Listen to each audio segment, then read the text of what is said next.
Alrighty, welcome everybody. Thank you for joining today. We will give it about a minute or so and then we'll get started with the Data Logger Basics webinar.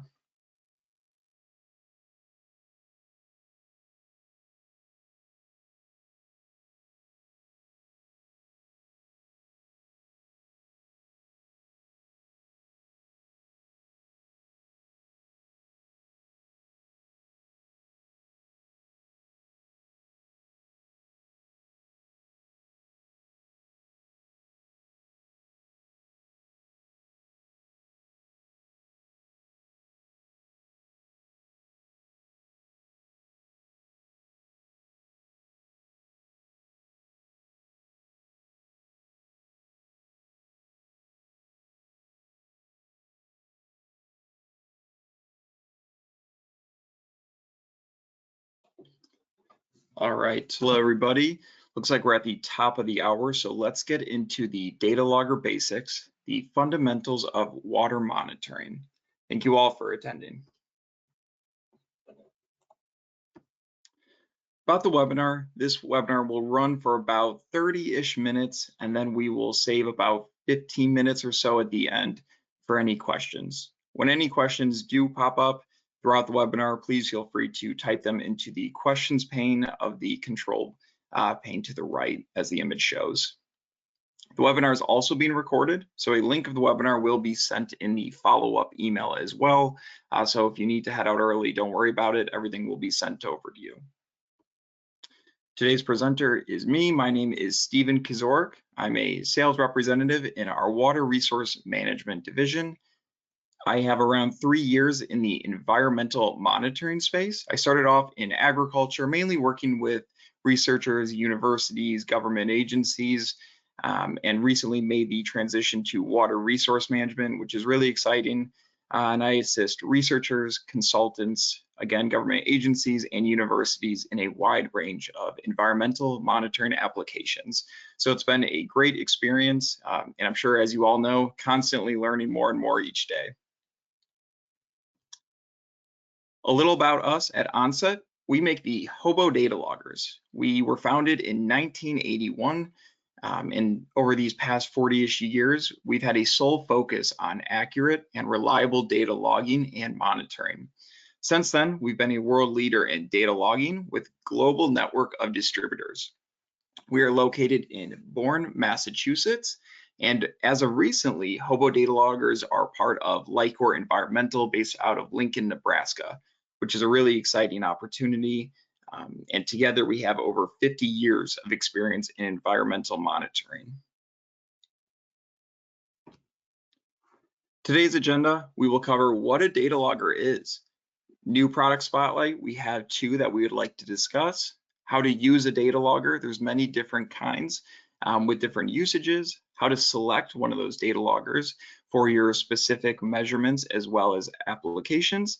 How to collect your data. There's 3 different options which we will cover and go into depth. And then deployment tips. There's of course many different applications with different deployment styles that we will give our opinion on and how to deploy them. We will also talk about 2 cases as well as application stories where there was a problem and our data loggers were the solution to that problem. Again, we will leave about 15 minutes or so at the end for any questions. Feel free to type those whenever in the question pane. So let's start with the basics. What is a data logger? It's an electronic instrument that records measurements at set intervals over a period of time. Typically, it's compact, it's battery-powered device equipped with internal microprocessors, data storage, or 1 or more sensors. So it's not a meter going out to the field and spot checking and then moving to the next point. It's a piece of equipment left out for long durations of time, whether that's a day, a week, a month, or even years. It's basically allowing you to have eyes on to a site and putting numerical values in correlation with timestamps. They can be deployed indoors, like with energy, lighting, temperature inside of a building. They can be deployed outdoors, like agriculture, or of course, why we're all here today, underwater, like parameters of pH or temperature, water level. They can record data, as I mentioned, again, for days, months, and even up to years unattended, which is the benefit of them. Being able to go on with your work as usual while those are out data logging. The water monitoring platform for the future, something we're really excited about, is the MX800. Our core values are really standalone, user-friendly, cost-effective data loggers that fit in a wide variety of environmental applications, and that's what we had in mind when creating the MX800. So it really expands our capabilities to include multiple sensors while still sticking to these core values. As you can see here in the images, this is you could call it the brains of the data logger, where it has the Bluetooth offload, all of the storage, and here are the sensors, the single as well as the dual. So it's unlike any other multi-parameter on the market due to it offering single parameters as well as dual parameters. It offers dissolved oxygen, conductivity, and depth, or you can do all these together. So DO, conductivity, and depth all together. The benefit of that is you can interchange them. If you want to do single sensors as well as dual, you have those capabilities. You can do conductivity one day and then dissolved oxygen the next day. It's also an investment where you could have one sensor, and then if your research changes, you could build off of it. The Bluetooth is also very beneficial. It's very hands-free and time efficient as well. All of that data will then be sent to the Hobo Connect app, where you can further analyze it or customize the settings. Another product we're really excited about is the MX20L, the water level logger. Some of you may be familiar with the U20L. It's very similar technology, however, with Bluetooth offload, extended battery, as well as memory. Anything we create, we believe it should be able to be left in the field for long durations of time, and that's something we did again with the MX20L. So it's rugged, it's self-contained, it's non-vented, which makes it really easy for deployment and a low maintenance data logger. Its data, just like the MX800, is Bluetooth, so it can be sent to the Hobo Connect app, and it's ideal for wells, streams, lakes, wetlands, and tidal areas in either freshwater or saltwater. So it's used in many different applications. And again, it's really durable, cost efficient. It's a great tool to have. Once you want to offload that data, use the Hobo Connect app. Let's get into how to use a data logger. So first you need to download the software or the app, the Hobo Connect app, which we've been discussing, on your mobile device, laptop, computer, or desktop. This is basically going to be your home for everything. Then you will connect your data logger and launch parameters. What does it mean to launch parameters? This is basically setting your intervals, so 1 minute, 5 minutes, let's say 10 minutes, even hours, whatever you would like for your work or research. You can also set alarms or alerts. Like let's say you want to be alerted if temperature goes outside of parameters X and Y. You can have it so that the data files alert you when you go to check the data, which will also show the timestamp, and then you can investigate further. Once that's good to go, place it in your desired location and let it record data. So you can go on with work as normal while this is collecting data over your desired period of time. When you're ready to offload the data, reconnect to the data logger with your mobile device or laptop, and then you can start analyzing the data. You have readouts with analysis software. You can run graphs of single parameters or multiple parameters to see how they correlate. And then these can be exported to your desired files. Now, the important question, how do you select a data logger? What do I need to measure? Where and for how long? Is this going to be a one-time situation where maybe you're going to be looking at pH for a majority of your projects, or maybe it's an ongoing project where you're going to expand off of it. Let's say you're looking at water temperature and you know you're going to expand to specific areas. You could have a mesh network of data loggers that you're going to continuously adding onto, or it's a station where you want to keep adding sensors onto it. How often will you access the data and how would I like to access it? We have 3 options: USB loggers, short-term trend logging with manual offload. Second option is Bluetooth loggers, wireless data access via mobile devices or Windows laptops. Lastly, web-based systems, long-range wireless internet access, which allows remote access. And then some additional considerations: measurement accuracy, data access options, software capabilities, the battery life, cost of ownership, and of course, product support. So let's get into some of the underwater measurements. We have water temperature, water level, conductivity, salinity, dissolved oxygen, water flow, pH, light intensity. Something that really makes Hobo unique is we offer standalone data loggers for, say, just water temperature, just conductivity, or maybe water flow. You can get just single parameters, and now we have the multi-parameter, the MX800, which we discussed earlier. And we even have capabilities for third-party sensors as long as it's compatible with the signals to the right. So getting into some of the applications where we would be gathering these measurements. Water quality, where I have a lot of focus and work in.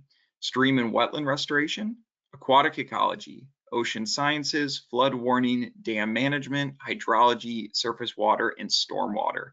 Now, there's not a specific product or data logger that goes to each industry. However, there are specific data loggers that are more commonly seen.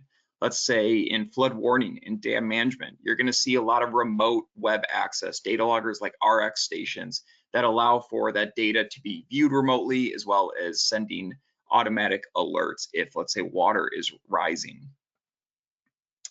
And speaking of data, let's get into how to collect your data. We like to break into two segments, standalone data loggers and web-based remote monitoring. So standalone data loggers are optic and Bluetooth, where you are physically viewing the site or physically going to the site, you can say. So with optic, they're very easy to use. They're affordable like all of our equipment, and they're self-contained durable data loggers where you would pull it out of the water, connect what I call the middleman, a base station or a shuttle. Connect that to the data logger, and then you're going to further connect that to your computer, laptop, or desktop so the data can be offloaded to your device, and then you can go to analyzing it. With Bluetooth, it takes it one step further, where all you need to do is pull, in this case, water quality data loggers out of the water, and then it's like a phone to a speaker. You're going to go on that Hobo Connect app, and you're going to connect to the device, and it's, again, like a phone to speaker, it's going to pop up that it's available. You will click on it and offload the data. You're good to go from there, put it back in the water. And then with the stations, the web-based remote monitoring, these are cellular systems with remote access to data and alarm notifications. So like I was saying on the last slide, these are more so if you're not going to be at the site as much, maybe it's across the state, maybe across the country, or even the world. You would open your device and check in on that real-time data. There's also benefits like the alarm notifications that we were talking about. Say if you need a parameter to alert you, let's say water level is rising and you need to be alerted and maybe alert the public, or you need to take quick action. This is when that's very beneficial. So we'll get into all this further. Let's get into the standalone data loggers a bit more.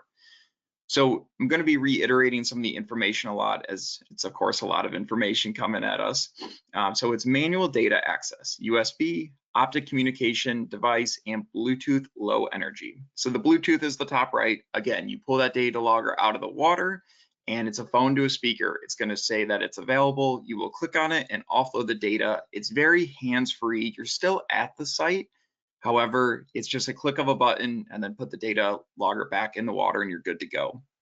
The optic communication, it's a little more hands-on, it's a little more manual. You're connecting the base station or shuttle, the middleman, then to the laptop, computer, or desktop to offload the data. It's all easy to deploy, it's very durable and affordable, and it's of course highly accurate.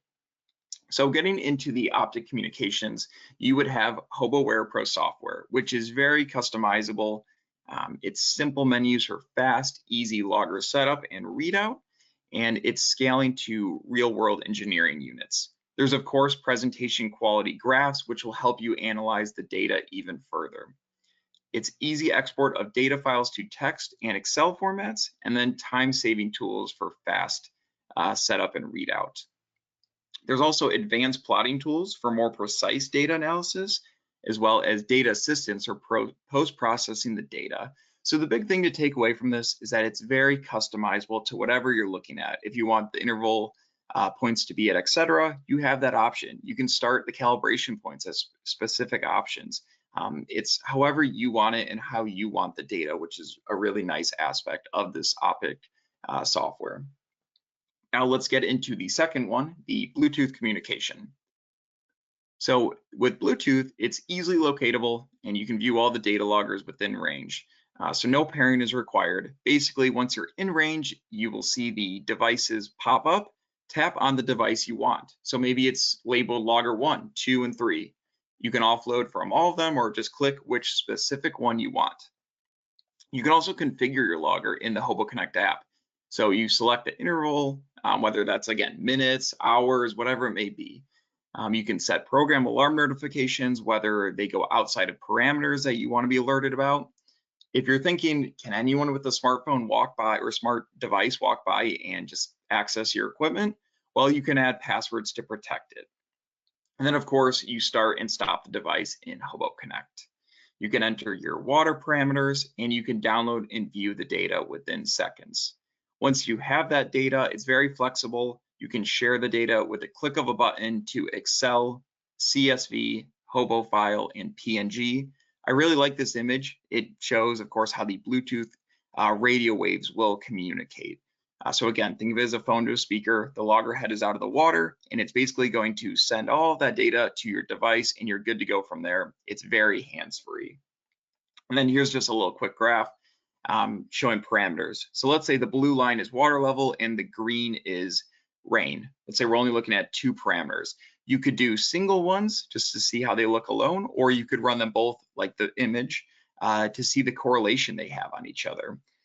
So you have that option in your hands. Lastly, let's get into the web-based.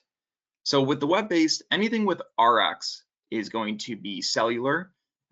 Starting with the image in the top right, that's the RX 2100. It's very small, it's compact, it's versatile, and it's a low-cost station with cellular communication to the web. And then there are outdoor monitoring applications, of course. So we incorporated a solar panel just so you do not need to worry about batteries or dying or losing any of your data. The RX 2100 can also house up to 5 smart plug-and-play sensors for climate, soil, and water. We want all of our equipment to be flexible with what your research or work is entailing. So let's say you're looking at water level, you could add soil moisture or a rain gauge or look at any other environmental measurements. For the RX 3000, it's very similar in size. It's robust, it's still compact, it's flexible, and it's a rugged station with cellular communication options to the web. So there are 2 module slots, water level and analog inputs. There's 4 channels and a relay module. And the RX 3000 takes a little step further. It has up to 10 smart plug-and-play sensors for, again, climate, soil, and water. And you can actually see in this image here, they've got wind speed and direction, you've got temperature, relative humidity, some water level going on. So they're covering all the parameters there. And then all this will be sent up to the cloud. You also have the option for HoboNet sensors, which we'll talk about here. HoboNet sensors are really neat. They're self-forming, they're self-healing network, which constantly adjust to the best conditions and performance. So basically what they are, this image here gives a good description, whether these wireless motes will be gathering data, in this case it's water level, and then they will communicate with a sub-gigahertz wireless mesh network for greater spatial coverage. What does that mean and what's the benefit? They're going to communicate via radio and they're going to push that data to the central unit. So one of the RX stations, which you can see here, these are all the cellular motes, which will push it to the central station. That central station will take the data and then upload it to the cloud. The benefit of this is that you can cover a larger area at a really cost-efficient price. It's not realistic to have once or multiple stations with wires running, say 100 yards, 50 yards that way, 20 yards that way. You have these individual cellular motes that will push it to the main station. And again, you can connect up to 50, which is really great and really cost efficient. They're really easy to deploy. They're designed for that ease of deployment with a self-configuring button. All you do is push it and it's going to join that network and start communicating. Some of the options we have: water level, temperature, climate parameters, soil sensors, water quality sensors, and of course, third-party sensor integration. So now let's talk a little about the cloud. The HoboLink cloud software utilizes real-time data. So you're able to view data through customized dashboards and Google Map features. You get alerts, like as we talked about with dam management, you'll get unlimited text message and email alerts, system and sensor alarms. This is beneficial again if parameters are going outside of your desired parameters, so you can take action or alert other people. Exports, you can send them to Excel or CSV and then create automatic scheduled exports. Integration, you can connect your data with third-party software platform, which is really nice with like API, and of course have public URL. So you have the option to share dashboards and station information. So let's use the example of an HOA. You could share it with everybody living there so they know what's going on with the pond or maybe a project, or maybe a university where a researcher and professor wants to share it with their students. You can do it so they can have access and maybe work on a project. And if you're wondering, well, does everyone get access to it? You can limit it. So you can always add users at no cost and with guided access to the software, which we'll show you here. If you look over here under manage user roles, we've got the owner, Brett, and we've got some add-ons here where they're not the account owner, but they still have access. So they could view the data, just not make any changes. But you could also, if you're on a team, make it so they have the same access as the account owner. And then I like this screenshot. It always shows just some how the configurations look, the login status, the next connection when the data will be uploaded, firmware, and so on. And then let's get into the dashboards a little more. We have water level and flow. This is just a example, running a single graph, and then it's a numerical value with the timestamp. And then this is just 2 parameters. Again, you can do multiple parameters, but in this case, it's water level and rain. You could have, say, temperature and soil moisture and wind speed all in this. So it's very customizable. You can run as many graphs or dashboards as you want. So it's showing how they correlate here. It's nice to visualize as well as getting a raw number. And then you could change this unit to the days, the weeks, the months, the years. You could click on individual units. This is that HoboNet mesh network we were talking about. I really like the Google image because it helps you kind of know better where it's at and helps with visualization. So if you click on each one, it'll show it's online. It will show the connection, the battery, some of the readings there, like the temperature is available. So again, you could really run many dashboards, and it's beneficial in the regards it helps visualize the data. Let's get into the deployment tips for underwater. So some things that we recommend is you need steady flow. What is steady flow? Basically, you're putting, we always recommend housing, I'll start with, just to protect the data loggers. You need a steady flow going in, because if you don't, you're basically creating its own micro environment. And if you have it in a lake or a stream, for example, it's not really representative without that steady flow.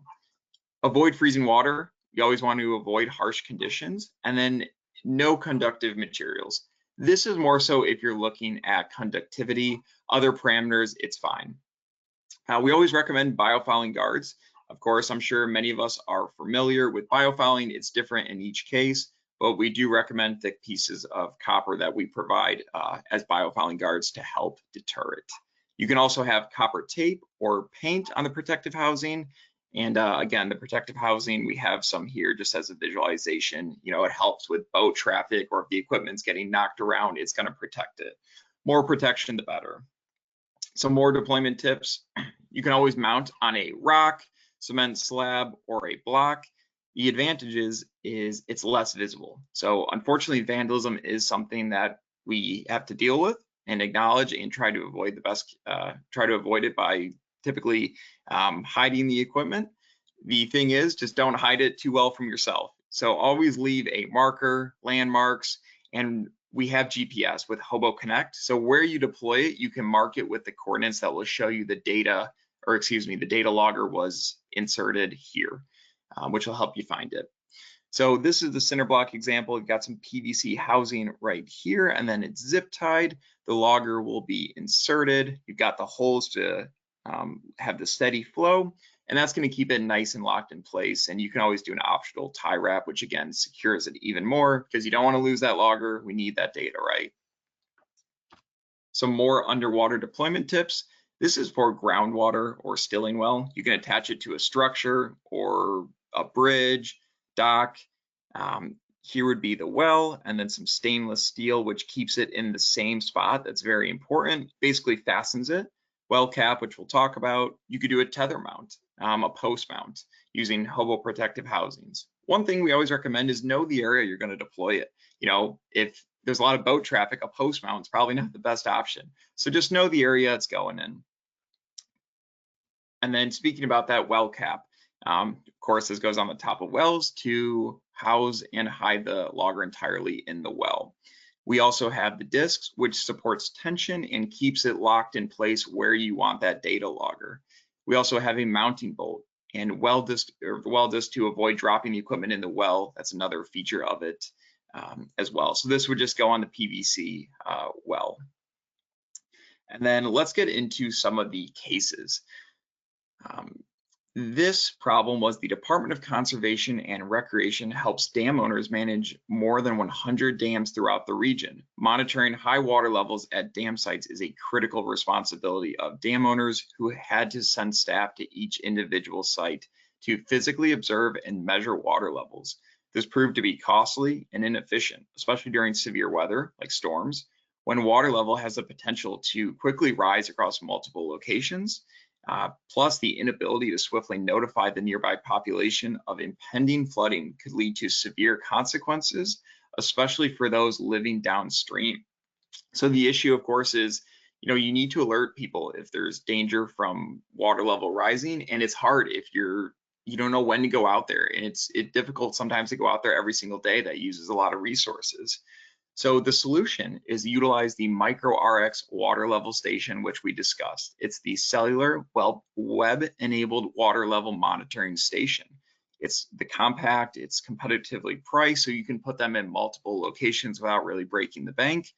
And its non-vented water level sensor withstands any deployment in harsh conditions and provides reliable monitoring.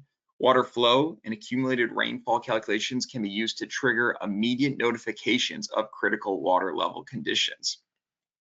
So the benefit is by having this equipment out there, you don't need to go to the site. And even when they were going to the site, it's hard to know if anything changes. You could be out there yesterday, and if the water level rises, if you're not set to go out there and catch it again, there's not much to do. So having a MicroRx station or any RX station out there will give you that exact real-time data. And if it changes outside of your desired parameters, like if it's becoming a safety concern, you will be alerted, and then you can alert others as well. You could even have a public URL like we mentioned, where the benefit is, of course, other people will see it too. So the RX also supports a wide variety of plug-and-play smart sensors for flexible environmental monitoring. Again, you could have rain gauges attached or temperature and humidity, things that may influence or correlate with water level or whatever parameter you're looking at. So by using the MicroRx station, the results were having a water level station at each of the state's dams locations, and they were able to remotely monitor it with HoboLink. They now rely on remote alarms so they can take quick and pointed response actions if necessary. Physical observation and measurement have been virtually eliminated, saving time and money and allowing resources to be deployed elsewhere. So it's really a great tool if you need alerts, you need remote data, whether that site is somewhere you can't time it to catch something like this, or if it's a difficult spot, maybe a wetland, and you don't want to be trudging through all of those tough conditions, how often you have to go out there. Just being able to open your device, your computer, and view all that data is really nice. It saves you a lot of time to do other things. Another case story, this one is also really neat. Quick fun fact, did you know that an adult oyster can filter up to 50 gallons of water per day, which is just incredible. So in addition to having the capability to filter water, oyster reefs play an important role in providing a habitat for many species and can help prevent storm damage. Years of overharvesting and pollution left New York Harbor needing major restoration. In 2014, the Billion Oyster Project was launched, with the help of students, volunteers, and partners. The team leading the Billion Oyster Project is dedicated to restoring oyster reefs in the New York Harbor. We have some awesome pictures here. You can kind of see the U-24 for conductivity and the housing sitting right there. So to help achieve their goal of rebuilding New York Harbor to a plentiful, self-sustaining estuary, the Billion Oyster Project team uses hobo loggers to monitor water quality at the restoration sites. Salinity is an important measurement as values can vary greatly from site to site. That's always the neat thing with environmental monitoring, is that no site is the same. So it's always nice to have some numerical value to back up each site and have a better idea of what's going on, because you can't just project and assume. Quick quote: as we install reefs, it is imperative that we test various restoration methods, continuously evaluate our impact, and adapt in response to our discoveries, creating scalable best practices for oyster reef restoration in challenging environments. And then here you see the U-24 a little better with some of the oysters.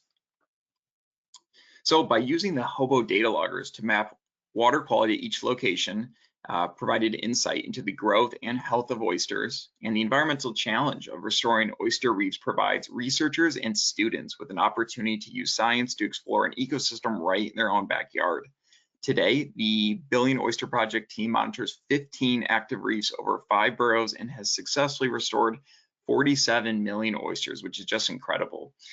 And the big advantage here and the benefit with using data loggers is 15 active reefs. That's a lot of traveling and monitoring, where you can leave a data logger out and have it do the work while you are able to work and put your resources elsewhere. So we will get into the questions now with my sales manager, Andrew. We will be addressing them. I appreciate you all hopping on and listening. I have my contact information here as well as this slide. So please feel free to reach out for any applications, any questions. Again, this has been recorded and will be sent over in an email, but feel free to give us a call. We're always happy to discuss, and I will kick it off to Andrew. Thank you, Stephen, and great job. We had a couple questions come in during the presentation, which I have addressed some of those. I'll elaborate on a couple of them just because it might cover a few different people's questions, and then also keep sending them in. We will keep answering them as they come. One of the questions was around HoboNet and the wireless technology that we have for our cellular communication devices, and that was when Steve was talking about it. It was sites that you have multiple or you want multiple measurements in different areas on the site. And the question was around the distance that those can connect through each other in that mesh network. And so we spec a distance of up to 1,500 to 2,000 feet line of sight, but you can also hop up to 5 times. So if you have your station in the middle of your property, you can go out about 1,500, 2,000 feet to a single measurement point, and then you can go out another 1,500 and 2,000 feet, and you can do that up to 5 times, almost getting you about 10,000 feet in each direction of the station. So it's a great tool to really limit the amount of cellular stations you need, which eliminates the, or it doesn't eliminate it, but limits the cost associated with those as well. So then and part of that too was what other type of parameters can you measure with the HoboNet platform? So what's great about the HoboNet wireless platform is that you don't just have, water level. You can do all sorts of climate sensors. Almost all of the climate sensors that we carry are also available as a wireless option as well. We have soil moisture sensors, a whole line of soil moisture sensors. We even have options like pulse input adapters for flow meters, or tying to different style third-party sensors for integration. Another question here is around the MX800. So that was one of the first slides that Stephen had talked about. It's our new, what we call our water quality monitoring platform of the future. This is a solution that not only can you do connectivity, dissolved oxygen, we're going to keep adding parameters to that platform, and you can do multiple of them on one sensor. The question was around being deployed under ice. And what are the issues with deploying it in freezing waters? So typically we're going to tell you to keep sensors out of freezing conditions, although they can handle lower temperatures, and they do just fine in some of those lower temperatures. Freezing can just with that thawing and the freezing and the expansion can kind of maybe ruin a sensor. They are rugged. They are meant to be left out in those environments, but trying to avoid things like that can really help to eliminate some issues. Let's see. What is the range of the Bluetooth connection to an installed device? So for Bluetooth range, we spec 100 feet line of sight, and that might depend. It depends on how you deploy the equipment. If it's truly line of sight, you should be able to get that 100 feet. And you can think of, other types of Bluetooth technology that you have in your home. It's very similar. It doesn't mean you can't connect up through something or to something through a wall, or if it's deployed inside of a well, for example. It just all depends on where is it deployed, what's in the way, and that will kind of limit some of that range.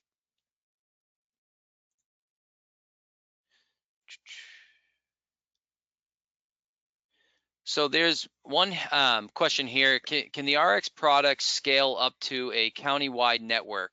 Do RX loggers talk to one another, or do they go directly to the HoboLink cloud software? So it depends. It depends on what type of equipment you have. We were just talking about that HoboNet equipment, which actually talks through each other using radio communication to find their way back to a central hub, which is the cellular station, and that pushes it up to the cloud. However, with the cloud software, you can purchase multiple RX stations, and you can set them, anywhere in the world pretty much, and they'll all be talking back to that account that you've created.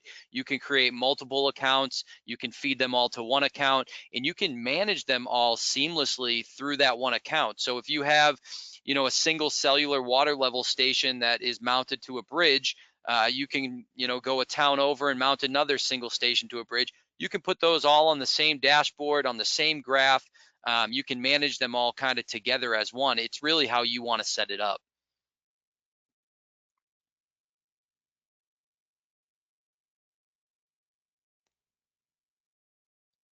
Just kind of reading down the list here. Do you have a sensor for maximum water height over a period of time? Measure max wave height. So there is a way to, so as data loggers, if you're deploying them, they're going to record that information. You'd be able to tell the max measurement or the max height over a period of time. Now, this one kind of refers to wave height. I think it depends. It depends on how quickly you are logging. And then, if you're going to run out of memory, I know sometimes with wave height monitoring or some of those applications, you want it logging at an extremely fast rate. And, it depends on how long it's going to last just with the memory that's there. So that application, we can follow up with you to kind of answer some of that question further and maybe dive into the details of the application. Another question here, does the DO sensor include temperature?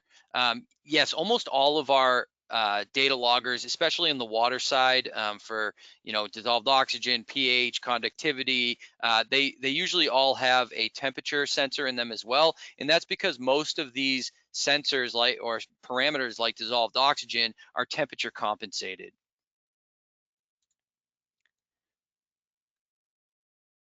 Here's one here about how much biofouling can a logger handle when monitoring salinity. So it's tough to say exactly how much it can handle. And really, when it comes to deploying these loggers, you want to manage your maintenance or your maintenance schedule based on how much biofouling there is on a site. When it comes to monitoring salinity, sometimes you're doing that in an estuary type environment that you can see extreme amounts of biofouling. In some cases, in extreme cases, you might have to go out there every 2 to 4 weeks to kind of wipe them off and make sure that they are taking a stable reading. It's like with dissolved oxygen as well. It's an optical type of interface, or it's an optical type sensor, if you're not cleaning that off, it's only as good as what it's seeing essentially. And so for salinity as well, if it's not able to make a good connection with itself for, to monitor that conductivity, it's not going to provide a good salinity reading. So um, it's hard to say if a barnacle grew right on top of the sensor, that would have severe impact. And usually you see it over time with some sort of not linear drift, but it starts to gradually drift off from spec. And so it's important to kind of understand your site, and when you do deploy something, to go out there maybe sooner than you would that you want to, or typically would expect, and you can decide, can I extend this deployment? Can I go out a month now? Can I extend it to 3 months? You'll be able to tell by kind of your pre and post calibration readings when you're going out there. So here's a question. It's a good question actually, about what we mean by third-party sensors. And so a third-party sensor is, we carry all these different parameters: dissolved oxygen, temperature, water level, but there's some parameters that we don't carry, like turbidity or nitrates. We don't have underwater PAR, and so there's sensors out there on the market that can tie into our data logging equipment. So Stephen had talked about some of the RX stations, like the RX 3000. The RX 3000 has a way to take in third-party sensors through 4 to 20 milliamp inputs or voltage inputs, and provide them the necessary power to actually take a reading and scale that reading through our software. So if you wanted to monitor PAR or turbidity, you could do that through our data loggers, still utilize our platform, and integrate them into the actual data logger. Here's a question about, do we have any chemical sensors similar to phosphates and maybe nitrates and some of those other ones. With the MX800 platform, currently we are only doing conductivity, temperature, and depth, and dissolved oxygen, but we will continue to add sensors to that platform.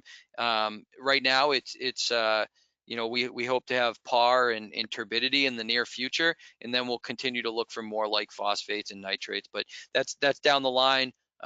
The MX800 platform kind of opens us up to some of those possibilities in the future.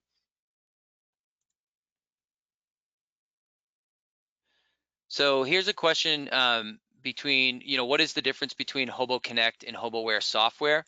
The big difference is HoboConnect is utilizing all of our Bluetooth data loggers.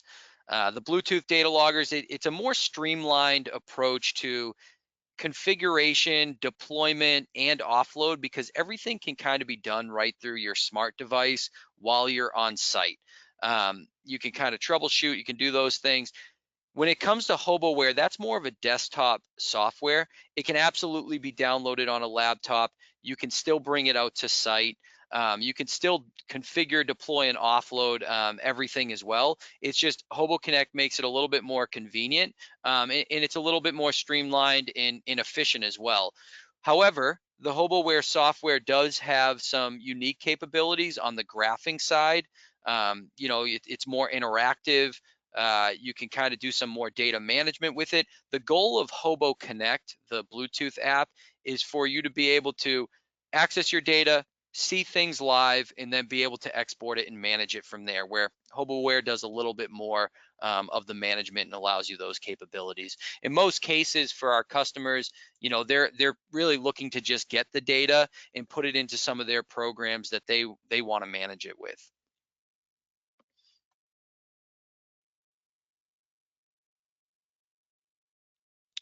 So here's a question about, more specific about their application and the distance between two measurement points. And they're, I'm assuming, looking at that HoboNet wireless solution to try to limit the amount of cellular stations they need. The distance between these sites, it looks like it's about 3 miles apart. That is a little bit outside the range of what HoboNet could manage. And so they asked, would they need 2 stations? And that is the case. So ultimately, you would buy 2 cellular stations. The good thing about them is we still sell one of the most affordable cellular data logging stations on the market. So you would need both. But the good thing is we have different scaled cellular data plans. So our lowest cost data plan is actually only $99 per year. So when you buy the cell station, it comes with your SIM card installed. It's ready to push data to the cloud, and it's only $99 per year to kind of get that real-time data.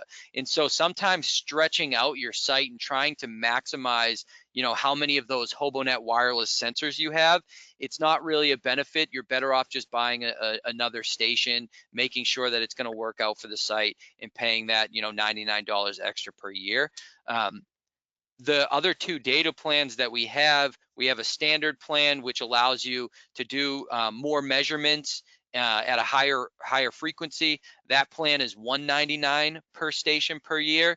And then our max plan is $399 per station per year. And that will allow you, up to 300 channels or 50 wireless sensors. That can really handle the most amount of sensors. Here's a question, just a general question. Do you recommend having a backup logger sensor on hand to replace a faulty one? That's never a bad option, especially if you have a ton of this equipment or several of them. Having backups is always great. You never know what can happen on site. It might not be just because of the logger that you left out there, but a lot of this is monitoring environmental applications where you're not there. There's people on these sites, they're public areas. So always having something on hand. At the end of the day, the data is most important. So showing up to something missing or something not working properly and not having one ready to be back installed and recording data for you, having a backup is always a great option. So here's a question about how customizable is the public-facing web page for displaying data from the logger? Great question. So we have the dashboard feature inside of the Lightcore Cloud or HoboLink cloud-based software, and so you can create customized dashboards. There's no limit to really how many you create, and depending on what stations or sensors are tied to your account. Those will all feed into whatever dashboard you want to create, whatever graph, a line graph. You can do all these different widgets that we've assigned on there. So it's pretty customizable, and you can create one that's specific for the public. Maybe it gives a certain type of information or only talks or has only some sensors on it. You set that up as a public URL, you send that link over to people and they can click on it and be able to see data. And also it's somewhat interactive. They can change it from looking at the past month of data or the past year. So it is somewhat interactive. They can click on things, they can zoom in on the graph or different sections of the graph. But then you can create another dashboard that's more for internal purposes. Maybe it has more information than you want to share. And then to take it a step further, Stephen had talked a lot about user roles. That's what's great about this new software is it's more built around like an enterprise-based software where you can add someone as a device viewer or a device admin. So, if you have a client and you want to allow them access to the data and be able to see the data or see the system and see how it's functioning, you can add them as a device viewer. And if you wanted them to be, maybe it's more for internal purposes and you have a colleague that, needs to make configuration changes or be able to troubleshoot. That's more on the side of a device admin. You can add them as that. So not only do we have the public URL option with the dashboards, but we also have, those user credentials and login options as well. And again, there's one of the things about Lightcore Cloud and HoboLink Cloud that's great about it is there is no cost associated with having a login. So you can share that login or add anyone to it, and they can kind of sign up at no cost. Here's one regarding, is there a sensor to measure volume of water? If I'm addressing that right, volume, I guess in a sense of maybe flow or totalization. That's usually through a flow meter, and we can use, like I mentioned, our pulse input adapter. You can which totalizes how much flow has gone through there and really how much volume has gone through. There's also other options for velocity, stage data. So I'm not sure if that answered the question, but we can definitely follow up with you after too and get more specific.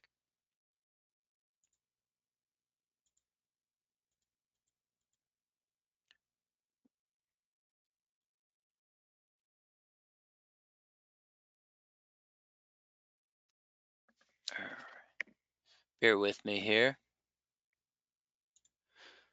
So here's one. How much memory do these data loggers have, and how much data can they store? Um, so it varies.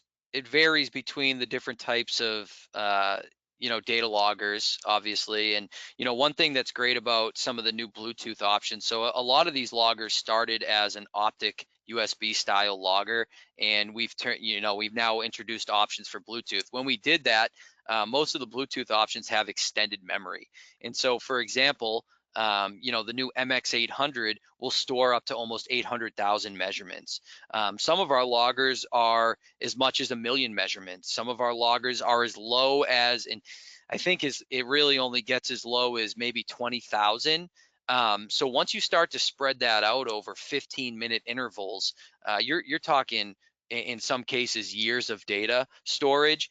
And even with the years of data storage, we have options to stop when the logger is full or continue to wrap data. You could leave it and it's just continuous. So it depends on the logger. I think it's as low as 20,000 and as high as 1 million in some cases.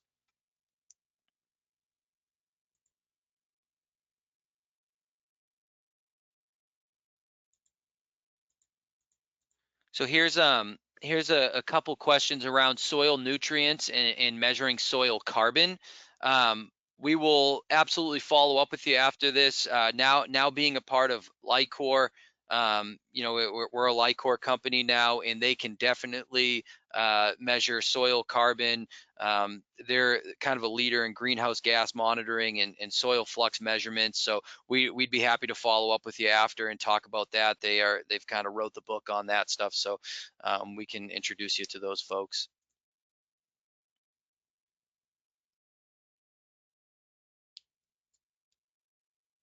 So here's a good question pertaining to water level. The question is for accounting for barometric pressure. Another U20L is suggested. So another pressure transducer essentially is suggested to deploy it outside of the water in the air. And so with these non-vented style pressure transducers, you're going to have something in the water that's giving you absolute pressure, and you need to have a separate barometric pressure source outside of the water to kind of give you that differential and give you actual water level data. Um, this question is around, is there any limitations or suggestions for deployment in the air? And there is. When you're deploying these units for barometric pressure, uh, they're temperature compensated. So if you just leave them out and there's direct sunlight on those transducers, that's going to impact the reading. So it's, we like to say shade them, right? You could put them in a separate PVC housing, put them somewhere, near a tree or a shaded area. That way they're not getting large fluctuation in temperature, which should really help kind of stabilize those readings.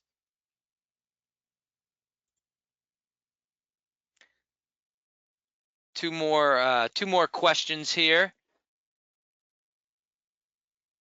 So this question says, how much area does one cellular station cover? Um, it really depends on the parameters that you're using and where they're located. The cellular station, if you have stuff plugged into it, it's really only going to cover that area, that specific area. If you're using our wireless sensor network and deploying sensors to talk back to it, all over the place, or on an ag site, or a wetland area, that just really depends on the size of the site and where these are located and how they're going to communicate through each other. So it's really going to cover the area that you're actually putting monitoring equipment on, or different measurements on. Is there a minimum depth for the logger for loggers? There is, with water quality and water level, there is, well, actually, minimum depth. So there's a minimum and a maximum depth essentially. So with a minimum depth, really, it's just the sensor has to be covered, and that's really all going to come down to what sensor it is. Dissolved oxygen, the sensor is at the end of it. That piece of it would have to be in there. In maximum depth is more around, uh, you know, the pressure rating on that specific unit. So like our dissolved oxygen logger can handle up to 300 feet of depth. So maybe not as good for kind of a deep ocean deployment, for example.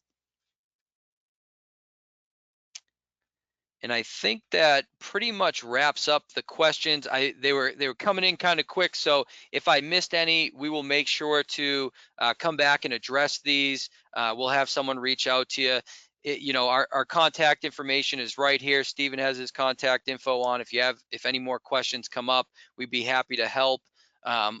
He also mentioned there will be a recording of this webinar sent out, so please don't hesitate to ever reach out with any questions. We have a lot of equipment, a lot of different options on the market, so feel free to reach out. We'd be happy to help.